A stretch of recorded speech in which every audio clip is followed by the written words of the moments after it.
Liderato ng Senado, pinabulaanan ng pagsisingit ang pork barrel sa national budget. Kasama natin sa balitang yan si Radjuman Conde Batak. RMN Live Report!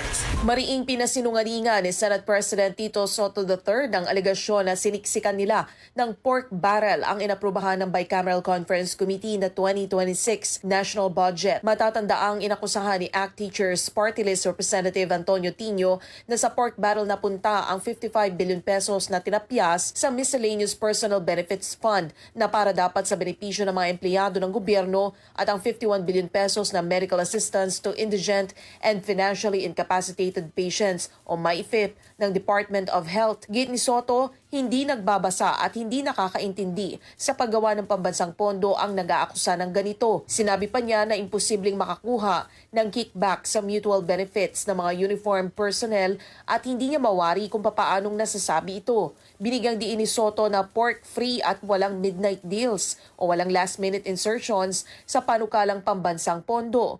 Pagmamalaki pa ng Senate President, naging transparent at bukas sa publiko ang pagtalakay sa budget ng BICAM. Kasama mo sa DZXL RMN Manila, Radjuman Conde Batak, Tatak RMN. RMN Network News!